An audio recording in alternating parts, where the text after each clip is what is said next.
할렐루야, 반갑습니다. 오늘은 2024년 1월 29일 월요일 아침입니다.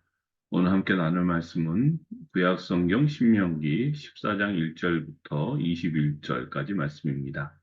세번역 성경으로 큰 성경은 구약 324면에서 325면, 작은 성경 구약 259면에서 260면에 있는 신명기 14장 1절부터 21절 말씀 보겠습니다.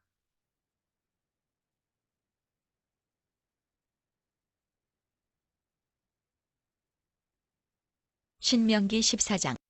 당신들은 주 당신들의 하나님의 자녀이니 죽은 사람을 애도할 때 몸에 상처를 내거나 앞머리를 밀어서는 안 됩니다. 당신들은 주 당신들의 하나님의 거룩한 백성입니다. 주님께서 땅 위에 있는 많은 백성 가운데서 당신들을 선택하여 자기의 귀중한 백성으로 삼으셨습니다. 당신들은 주님께서 부정하다고 하신 것은 어떤 것도 먹어서는 안 됩니다. 당신들이 먹을 수 있는 짐승은 소와 양과 염소와 사슴과 노루와 꽃사슴과 드렴소와 사념소와 드량과 사냥과 같이 굽이 두 쪽으로 갈라진 쪽발이면서 새김질도 하는 모든 짐승입니다. 이것들은 당신들이 먹을 수 있습니다. 새김질을 하거나 굽이 두 쪽으로 갈라졌더라도 다음과 같은 것들은 당신들이 먹지 못합니다. 낙타와 토끼와 오소리와 같은 짐승은 새김질은 하지만 굽이 갈라지지 않았으므로 당신들에게 부정한 것입니다. 돼지는 굽은 갈라졌지만 새김질을 하지 않으므로 당신들에게 부정한 것입니다. 당신들은 이런 짐승의 고기를 먹어서는 안 되고 그것들의 주검도 만져서는 안 됩니다. 물에서 사는 모든 것 가운데서 지느러미가 있고 비늘이 있는 물고기는 무엇이든지 당신들이 먹을 수 있습니다. 그러나 지느러미가 없고 비늘이 없는 것은 어떤 것이든지 당신들에게 부정한 것이니 당신들이 먹어서는 안 됩니다. 깨끗한 새는 무엇이든지 당신들이 먹을 수 있습니다. 그러나 당신들이 먹지 못하는 새가 있습니다. 그것은 독수리와 수염수리와 물수리와 매와 붉은 소리개와 각종 소리개와 각종 모든 까마귀와 타조와 올빼미와 갈매기와 각종 매와 부엉이와 따오기와 백조와 펠리컨과 흰물오리와 가마오지와 고니와 각종 푸른 해오라기와 오디새와 박쥐입니다. 날기도 하고 기어다니기도 하는 곤충은 당신들에게 부정한 것이니 먹어서는 안 됩니다. 그러나 깨끗한 날벌레는 당신들이 먹을 수 있습니다. 당신들은 주 당신들의 하나님의 거룩한 백성이므로 저절로 죽은 것을 먹어서는 안 됩니다. 그런 것은 당신들이 사는 성에 있는 나그네에게 먹으라고 주거나 이방 사람에게 파십시오. 당신들은 새끼 염소를 제 어미의 자제 삼지 마십시오. 아멘.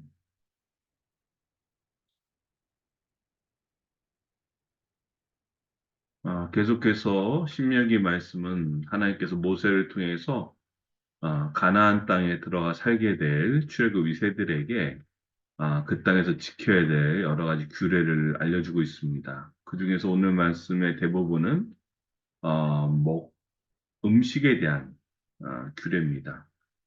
어, 요즘은 건강 때문에 소고기보다 돼지고기를 많이 찾는 시대입니다. 하지만 오늘 말씀에서 돼지를 먹으라 그럽니까? 먹지 말라 그럽니까? 예, 먹지 말라 그러죠. 우리 아, 8절 보니까 돼지는 구분 갈라졌지만 색임질을 하지 않으므로 당신들에게 부정한 것입니다. 이런 짐승의 고기를 먹어서 안 되고 그것에 주검도 만져서는 안 된다고 그래요. 예, 그렇죠? 근데 어때요? 가장 좋아하는 음식이 우리나라 사람이 가장 좋아하는 음식이 삼겹살, 목살, 뭐 족발, 뭐 여러 가지 있지 않습니까? 순대. 잘 먹고 있거든요. 저도 잘 먹고 있습니다. 근데 왜 먹지 말라고 하셨을까요? 그리고 성경에 분명히 하나님께서 먹지 말라 하셨는데 오늘 우리는 왜 이렇게 그걸 아무 상관없이 꺼리낌 없이 먹고 있을까요? 더 나아가 왜 하나님이 이런 율법을 주셨을까? 이걸 한번 생각해 봐야 됩니다. 음식에 대한 계명은 율법은 우리 신명기 14장에 처음 나온 게 아니고요. 신명기 11장에도 나왔어요. 거기 보면 먹을 수 있는 것과 먹어서는 안 되는 것을 딱 구분하고 있습니다. 오늘 말씀에서도 우리 14장 전체에서 크게 세 가지 먹지 말아야 될 것을 얘기하거든요. 규례를 말하거든요. 첫 번째는 3절부터 8절까지는 육지에 사는 생물들. 여기 보니까 뭐가 있습니까? 뭐, 소, 양, 염소, 사슴 뭐 이런 거 나오고 뭐 나오죠. 먹어도 되는 거. 근데 먹어서 안 되는 건 뭐 낙타, 토끼, 오소리, 돼지 뭐 이런 거. 그런 다음에 9절부터 10절에서 물에 사는 생물이에요. 뭐 물고기죠. 특히 지느러미가 있고 비늘이 있는 건 먹어도 되는데 그게 아닌 것은 먹어서는 안 된다. 또 11절부터 20절까지는 하늘을 나는 생물에 대한 규례예요. 이게 새만 있는 게 아니라 나중에 보면 벌레에 대한 것도 있거든요. 그래서 먹어도 되는 것과 먹어서 안 되는 것을 쫙 얘기하고 있어요. 여기서 우리가 알 수 있는 것은 이스라엘 백성들이 이 규례를 지켰지만 오늘 신약 시대를 살고 있는 우리는 이 음식에 대한 규례가 더 이상 존재하지 않는다. 네. 신약 시대 때는요, 이 음식에 대한 규례뿐만 아니라 우리가 잘 알고 있는 절기와 제사도 그렇게 중요하지 않게 됐어요. 그래서 어떤 분들은 이 모든 절기와 구역의 율법이 폐지되었다, 폐기되었다고 합니다. 근데 정확히 말하면요, 폐기된 게 아니라 이 율법이 완성되었습니다. 네. 완성되었기 때문에 더 이상 우리가 여기 구애받을 필요가 없는 거죠. 어떻게 해요? 우리 예수님께서 십자가 위에서 완전한 숙제를 이루심으로 말미암아 우리가 이제는 깨끗함을 얻었기 때문에 그렇습니다. 그래서 우리가 자유함을 얻었고 더 이상 먹는 거나 뭐 어떤 절기나 이런 것에 구애받지 않게 되었다는 거예요. 예수님도요, 친히 마태복음 15장 11절에서 이런 말씀하셨어요. 예, 입으로 들어가는 것이 사람을 더럽히는 것이 아니라 입에서 나오는 것, 그것이 사람을 더럽힌다. 예, 그렇죠? 또 바울 사도도요. 디모데전서 4장 4절에서 이렇게 말했어요. 하나님께서 지으신 것은 모두 다 좋은 것이요 감사하는 마음으로 받으면 버릴 것이 하나도 없습니다. 아멘. 그렇죠? 근데 왜 구약에서는 이렇게 음식을 비롯한 여러 가지 정결법 혹은 성결법을 만들었냐는 거예요. 구약에는 모든 형식적인 규례와 의식적인 것들 이것은 다 사라졌지만 그 정결법 안에 담겨 있는 영적 의미와 교훈 그리고 성경적 원리는 아직도 유효합니다. 그럼 왜 이렇게 하셨을까요? 하나님께서는요, 하나님의 백성인 저와 여러분이 세상 사람들과 구별되기 원하셨어요. 그래서 우리 신명기 말씀으로 돌아가면 오늘 말씀 읽은 마지막 절 21절에 보면 이렇게 나오죠. 아, 당신들은 주 당신들의 하나님의 거룩한 백성. 우리가 누구라고요? 하나님의 거룩한 백성이므로 어떻게 돼요? 저절로 죽은 것을 먹어서는 안 된다. 그런 것은 당신들이 사는 성에는 나그네에게 먹으라고 주거나 이방 사람에게 팔라는 거예요. 그리고 마지막 덧붙인 말씀이 참 의미가 있죠? 당신들은 새끼 염소를 제 어미의 젖에 삶지 마십시오.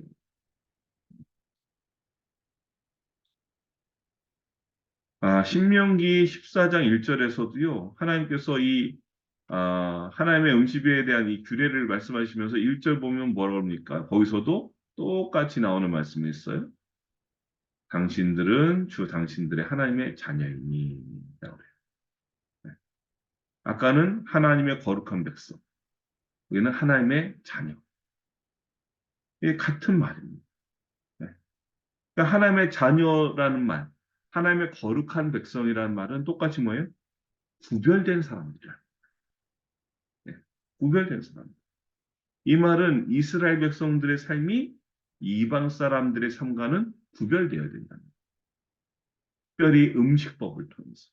왜요? 이 우상을, 이방신을 섬기는 사람들이 먹는 것은요, 그들이 먹는 것과 이스라엘 백성이 먹는, 하나의 백성인, 거룩한 백성인 이스라엘 백성이 먹는 것은 달라요. 율법 보면 심지어 이스라엘 백성들은요, 이방 사람들과 같은 식사 자리에 앉을 수가 없었어요. 왜 앉을 수가 없어요? 그 사람들이 뭐가 안 좋아서? 냄새가 나서? 아니에요. 그 사람들이 먹는 음식이 이스라엘이 먹는 음식과 달랐기 때문에. 이는 다른 신을 섬기는 사람들과의 교제를 조심하라. 라는 뜻입니다. 음식법도요, 돼지고기는 이방 사람들이 즐겨 먹는 음식이기 때문에 자연스럽게 이스라엘 사람들이요, 그 사람들과 함께 자리하기는 어려웠을 거예요. 하나님 이런 음식법의 규례를 통해서 이방 사람들, 즉 다른 신을 섬기는 사람들과의 교제를 조심하고 다른 신을 섬기는 이방 사람들의 영향을 받지 않도록 하십니다. 그래서 신명기 오늘 말씀의 마지막 21절의 마지막 부분 뭐라고 나옵니까? 아까 제가 좀 의미가 있는 말씀이라고 하지 않았습니까?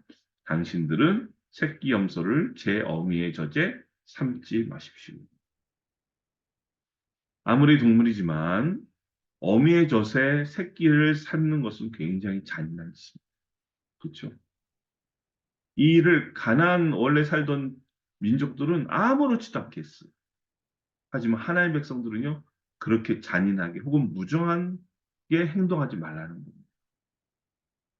보세요. 하나님은요, 이 동물에 대해서도 긍휼한 마음을 품으라고 하시는 거예요. 그런데 어떻습니까?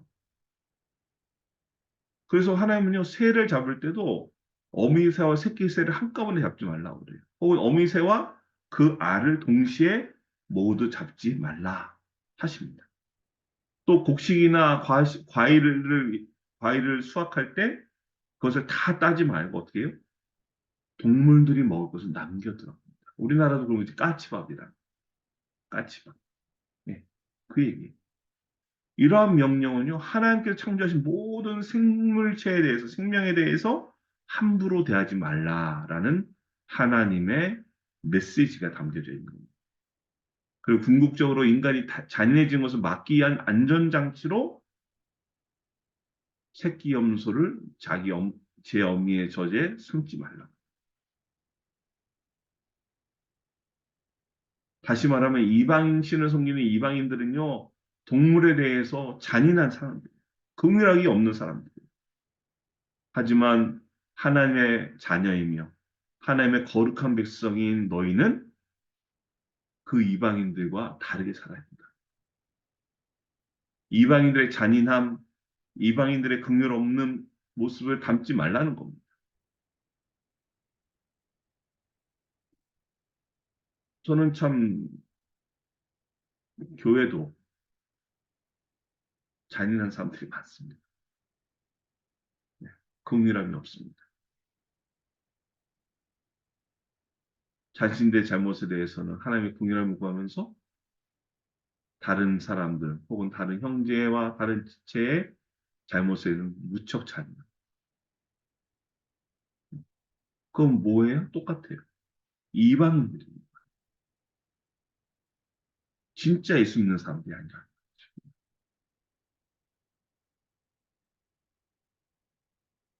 거룩이라는 거는요, 목소리를 근엄하게 하고 옷을 아주 깔끔하게 차려입는 게 아닙니다. 거룩이란 하나님의 자녀로서, 하나님의 거룩한 백성으로서 세상 사람들과 달라야 된다. 구별되는 점이 있어야 된다는 거예요. 그들과 똑같이 잔인해서 어미젖으로 새끼 염소를 삶는 그런 모습이 아니라 달라야 된다.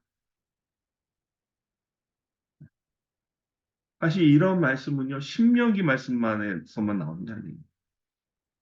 창세기 1장부터 요한계시록의 맨 마지막 장절까지 나오는 성경 전체에서 말씀하는 성경의 진리.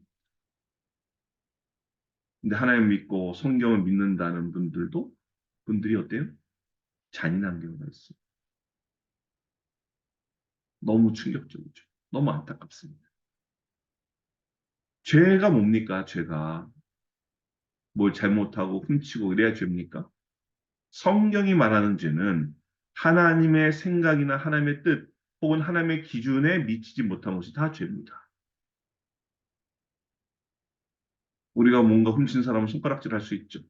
거짓말하는 사람은 손가락질할 수 있습니다. 하지만 잔인한 사람도 마찬가지입니다. 그런데 세상과 믿지 않는 사람들 이걸 거절하죠. 교회에 있지만 세례를 받았다고 하지만 무슨 직분도 받았다고 하지만 이런 어미젖의 새끼 염소를 삶아 먹는 사람들이 있다. 교회 안에. 저는 이 모습이 하나님이 정말 안타까워하시는 모습이 아닙니다. 주님이 다시 오시기 전에 이 모습을 돌이키지 않으면 소망이 없습니다. 교회 등록했다고, 교회 직분받았다고, 그게 방패가 될 수가 없어요. 그게 안전판이 될 수가 없어요. 오늘 물론 우리에게는 정한 집순과 부정한 집순을 구분하는 것은 아무 의미가 없습니다. 왜요? 예수님께서 십자가에서 모든 죄를 속량하셨기 때문에. 사도행전 10장에 보면 하나님께서 베드로 사도에게 이렇게 말씀하세요. 볼까요? 잠깐. 네. 베드로야 13절이죠. 일어나서 잡아먹어라. 뭘 잡아먹어요? 부정한 짐승. 그랬더니 베드로가 그럽니다. 주님, 절대로 그럴 수 없습니다. 나는 속되고 부정한 것을 한 번도 먹은 일이 없습니다. 그랬더니 두 번째로 하나님 음성하셨는데 뭐라 그래요? 하나님께서 깨끗하게 하신 것을 속되다고 하지 말아라.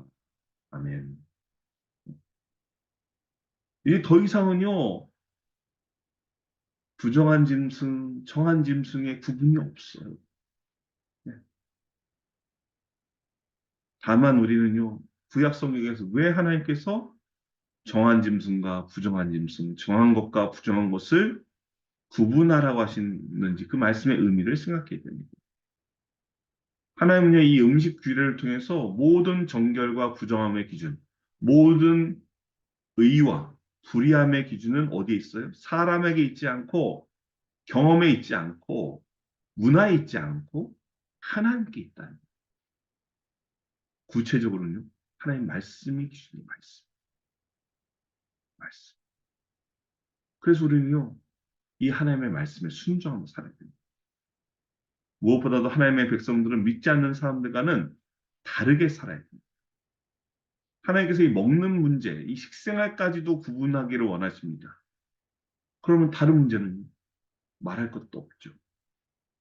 세상 사람들의 잘못된 생각이나 가치관, 문화와 삶의 양식과 구별되어서 거룩한 삶, 믿음의 삶을 살아가는 저와 여러분 될 수 있기를 주님의 이름으로 축원드립니다.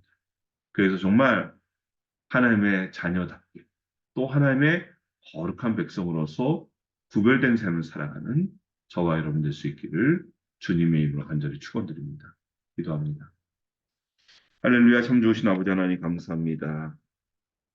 하나님의 백성인 또 하나님의 자녀인 저희가 세상 사람들과 구별되는 삶을 살기 원하시는 아버지.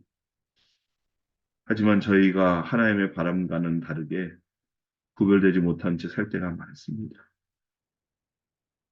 잔인하지 말 것을 말씀하시지만 더 잔인한 삶을 살고 있습니다.